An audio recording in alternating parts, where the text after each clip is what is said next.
გამარჯობა, დღეს განვიხილოთ Windows 7-ის ერთ-ერთი საინტერესო ფუნქცია.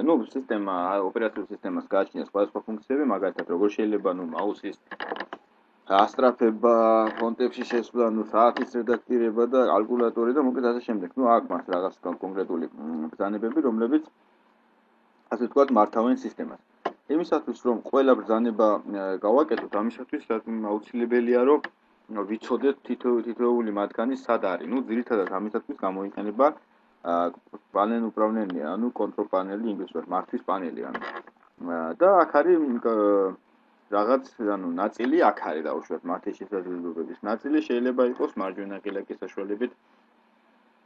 მაგალითად, ეს განყოფილება მართავს მის ფონის მხარეს. ასევე არის განყოფილება, რომელიც მართავს კომპიუტერთან მიერთებულ, ასე ვთქვათ, სხვადასხვა ადაპტერებს, სხვადასხვა მოწყობილობებს და ასე შემდეგ.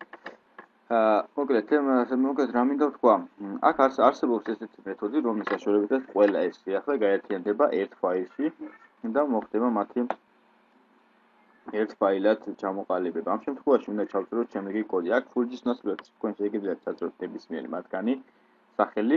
ეს სახელი უბრალოდ დაეწერება იმ ფაილს, რომელსაც ჩვენ შევქმნით. წერტილი აუცილებელია. ფულჯის მაგივრად შეგიძლიათ ჩაწეროთ ნებისმიერი სახელი. ნებისმიერი რაც გაგიხარდებოდ, ხოლო წერტილი და შემდეგ უკვე ეს ყველაფერი აუცილებელია. კი ბატონო, მოდი ახლა შევქმნათ. ესე იგი, მარტივად უბრალოდ ვქმნი ფოლდერს, ჩვეულებრივ ფოლდერში არაფერი არ არის. სარიელი ფოლდერი და სახელს ვარქმევ შემდეგს. შედეგად ფოლდერის სახეს იცვლის და როგორც ხედავთ, კონტროლ პანელის ნაირი იკონი მიიღო. ახლა რა ხდება შიგნით? შიგნით უკვე შემიძლია მე აბსოლუტურად ყველა სისტემა, რომლის საშუალებითაც იმართება Windows-ი, აქ იქნება ძალიან, მაგალითად, იგივე შრიფტის დაყენება, ისევე მაგალითად დეფრაგმაცია დისკის და ასე შემდეგ. ყველა ის ნაწილი, რომელიც მე შეიძლება სხვადასხვა ვითარებაში გამოვიყენო. მაგალითად, რუკავე პლატის პარამეტრები, ხმის პლატის პარამეტრები, კლავიატურის სისწრაფეც კი, ნებისმიერი იგივე მაუსზე შემიძლია გავაკეთო ცვლილებები.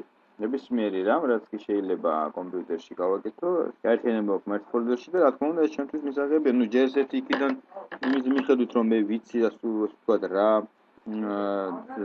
რა ფუნქციები გააჩნია ჩემს სისტემას, შეიძლება იქ კონტროლ პანელს ზოგიერთი რაღაცა უბრალოდ ვერ ვიპოვოთ.